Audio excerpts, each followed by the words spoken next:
Buenos días. ¿Se me escucha, perdón? Sí. Mi presencia aquí no es a título personal.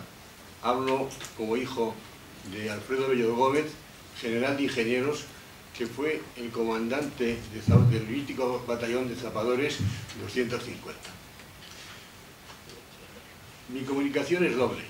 Voy a pedir perdón a los bravos voluntarios de la División Azul que constituyeron su nervio y su base humana, es decir, a los voluntarios que fueron soldados, porque mi referencia va a ser sobre todo al cuerpo de oficiales que estuvo en la División Azul. Entre aquellos soldados yo recuerdo dos primos míos, Manuel y Martín Bello García, que fueron granaderos voluntarios de la primera división, y a los que yo recuerdo, los dos eran ingenieros de industriales, y yo los recuerdo en las visitas a casa y en la época aquella, siendo yo un niño y cuando ellos frecuentaban la familia. Mi comunicación es doble y tiene un mismo origen. Mi padre, el general Alfredo Bello Gómez, me confió sus papeles personales, y entre ellos había unas memorias de su vida militar. Yo sabía que las escribía, pero nunca las había leído hasta después de su fallecimiento, porque él las guardaba. Con increíble modestia y con gran respeto por los juicios ajenos, él guardaba sus hazañas militares sin ningún comentario y sin darles entrada para nada en su vida diaria, a pesar de que tenía una hoja de servicios verdaderamente brillante. El interés de las memorias me impulsó a promover su publicación, que se hizo por la editorial San Martín, con el título de Soldado en tres guerras. Ahí se encierra lo que yo quiero decir. Soldado en tres guerras porque solo los mandos que estuvieron en la División Azul con el grado de comandante hacia arriba tuvieron el honor de participar en las tres guerras en las que el ejército español ha intervenido durante el siglo XX, las tres grandes campañas: la de África, la de la Guerra Civil Española y la de la División Azul. Entonces se me ocurrió un título que el editor me rechazó, y yo hice el prólogo, y quería haberlo titulado 100 hombres en 100 años. La cifra 100 hombres es puramente mítica. Yo sé que son bastantes más. Ahora, por ejemplo, sabemos, gracias a uno de los investigadores que va a tomar parte en este congreso, que hubo 24 coroneles. Quiere decirse, había 2 generales, 24 coroneles. Hemos oído el número de los capellanes que participaron. Evidentemente van a salir más de 100, pero como yo no soy experto en vida militar, no soy capaz de desdoblar o de calcular 24 coroneles, cuántos tenientes coroneles, cuántos comandantes pueden dar de sí. Voy a hacer una breve reseña de lo que fueron esas tres guerras, porque no se entiende la institución militar española sin la presencia permanente de los ejércitos en esas tres guerras. Los ejércitos no son un diagrama sobre un papel, no son una presunción, son una realidad viva que se forma de hombres y de hombres bien formados. Y ese es el cuerpo de oficiales. Un país que no tiene un buen cuerpo de oficiales es un país que tiene un déficit en sus materias y en sus propósitos de defensa importantes. La guerra de África. La guerra de África no fue, como se dice habitualmente, o se dice por algunos, un capricho o un afán imperialista español. La guerra de África tiene un profundo significado internacional. La guerra de África situó a España en el compromiso con las potencias occidentales, que eran Francia e Inglaterra, y en el equilibrio internacional de la época. Y fue tan decisiva esa situación que probablemente la política de no intervención en la guerra civil española se debe a lo bien definida que estuvo el enclave de España en la política internacional, gracias a la guerra de África, es decir, gracias a la paz de Algeciras y el entendimiento con los franceses y con los ingleses. El orden internacional que quedaba definido entonces en la región en la que España estaba enclavada es lo que probablemente aconsejó a Francia y a Inglaterra la no intervención, o fue una de las razones poderosas para la no intervención durante la Guerra Civil Española.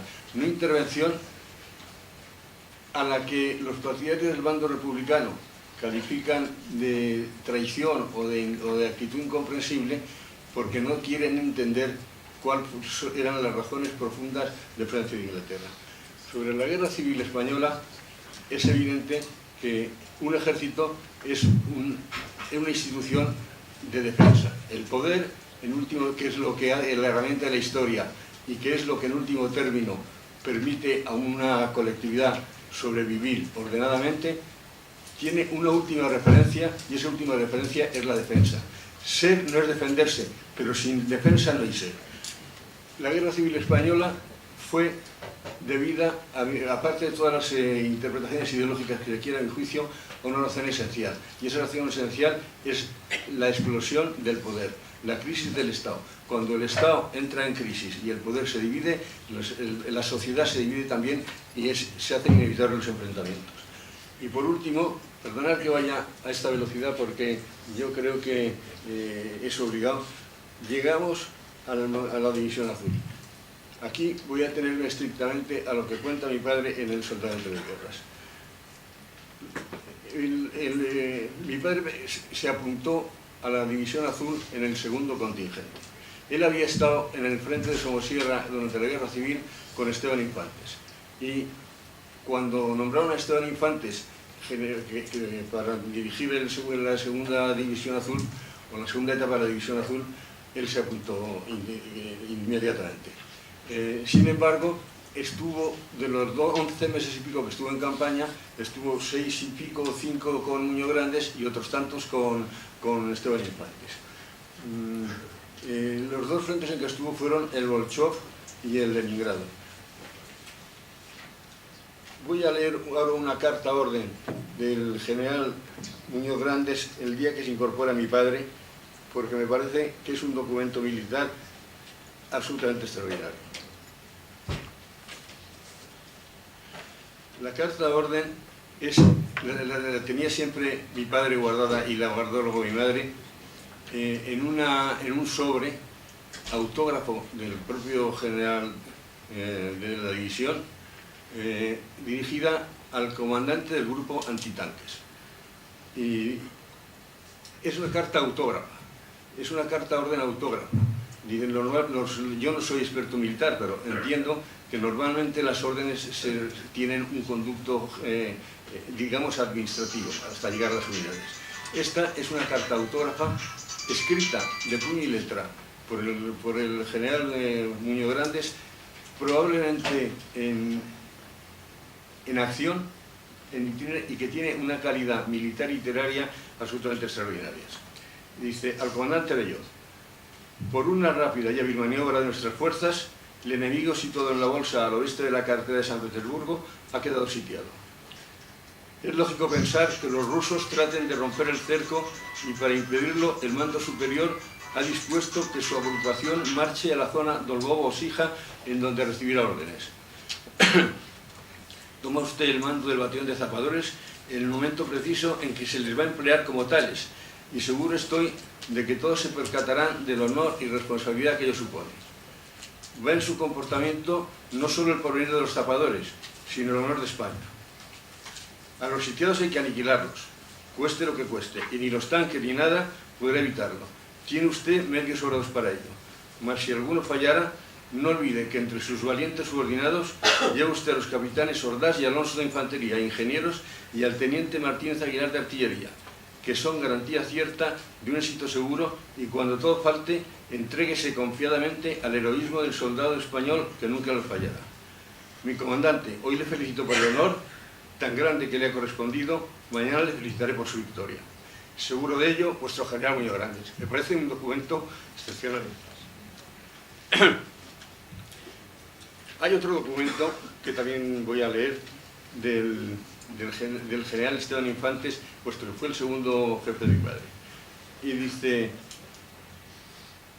el general jefe alemán del Cuerpo de Ejército 14, en escrito del 30 de octubre, me comunica lo siguiente: felicito a la división por la operación cuidadosa y hábilmente preparada del 29 del 12 del 42 contra la posición de vanguardia de nuestro enemigo cerca de Krasnivor.